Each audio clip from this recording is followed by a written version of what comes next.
you guys. Today I am in a leadership team meeting, so I talked about how your next steps. We're going to move past research today and on to the next thing. So you should be sitting with your groups. Today's goal is going to be to organize your paragraph ideas into text structures based on your research. And your homework, or what you need to accomplish during class or at home tonight, is to create 2 graphic organizers. Complete 2 of them of your total 4 paragraphs that you're going to write. So on the back countertop, you will see that I have 5, actually 6 different graphic organizers. One for a description paragraph, looks like this. One for a cause-effect paragraph where you have one main cause and then multiple effects. One that is the same topic, cause-effect, but actually has 3 causes that lead to one effect. So all of these things led to this one thing happening. So same type of text structure, but just a different format depending on what you're going to end up talking about. Compare and contrast, and then sequence, and finally problem solution. Okay, so this can go where you might have one problem that has multiple solutions, or your topic might have multiple problems that lead to multiple solutions. It's different for everybody.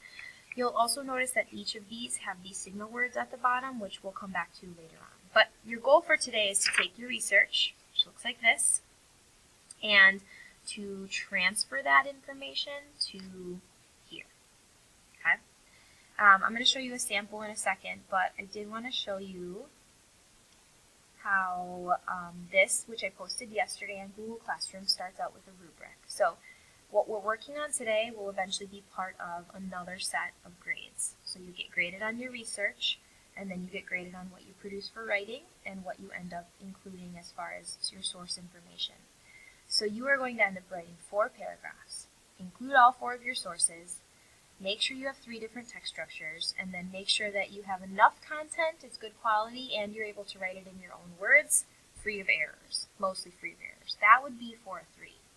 If you are looking at how to get a 4 on this slideshow, if you click on the rubric, it will take you to the rubric for how to get a 4 for that first target, which actually just involves more paragraphs and additional text structure included. So you're going to write 5 paragraphs with at least 4 different text structures included, along with a few other things.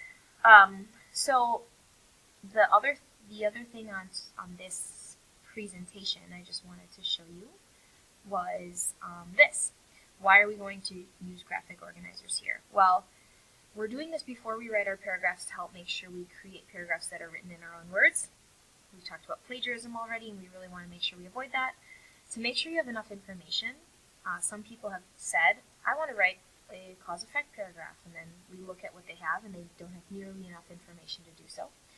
And it gets you thinking about how you're going to use these signal words in your writing. I have graphic organizers that are available in the back that you'll be using today. So because my notes are done already, my research is done already, and I've also indicated what type of paragraphs I'm going to use, I am ready to grab the graphic organizer that works for my topic and start to complete it. So for me, cause-effect is going to be the one I want, and I'm actually going to use the one that has one cause and multiple effects. So here, I'm really trying for at least 3. If I'm recording from my notes and only end up with one effect, I do not have enough information. And the same thing goes with sequence. I can't write a sequence paragraph with just 2 things. I might not need 6, but I should probably be around that 4 range at minimum. It doesn't mean you can't have more than that, of course. So I'm going to start taking information from my notes sheet and putting it on to this graphic organizer. Okay, so this is what I've started. I have determined that my big cause is the Civil War beginning, and basically men going off to fight. This is really going to, my topic is women of the war, so this is really going to affect, be the big cause for things that happen to women. So when I look back at my notes, all of these little E's that I put in my notes before are different effects that men going off to war have, because basically women now have new roles.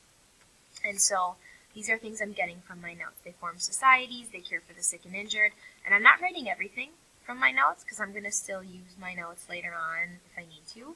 I'm kind of paraphrasing or I'm shortening.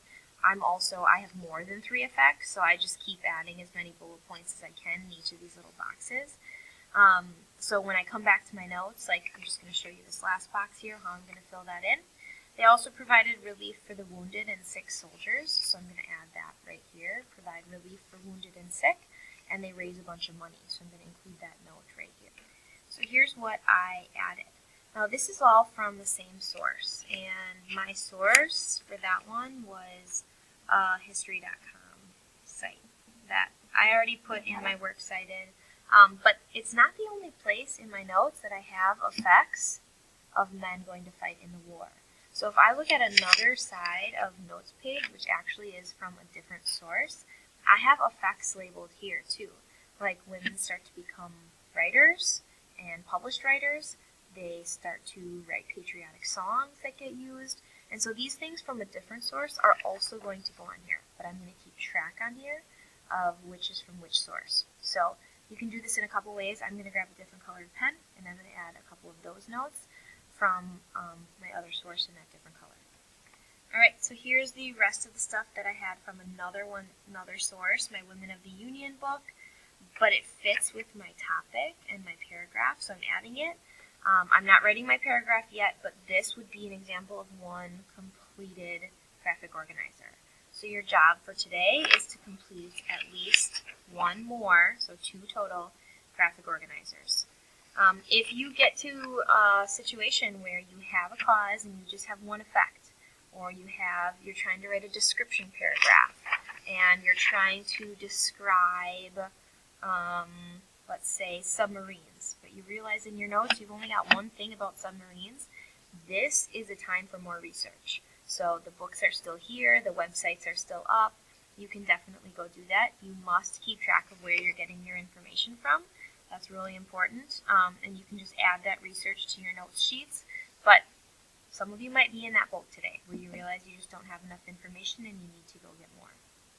So again, your job today is to transfer your notes from your research to these graphic organizers. Your homework for tomorrow is to have at least 2 of them done. If you finish 2 and you still have time, grab a third, do a third, get as far as you can, and I will see you guys tomorrow. If you have not had your notes graded from me yet, your research, remember that tomorrow before our forward test, I will be collecting your completed research and grading it. So make sure it's done. Resources are on Google Classroom for you for that. Thanks for having a good day. See you guys tomorrow.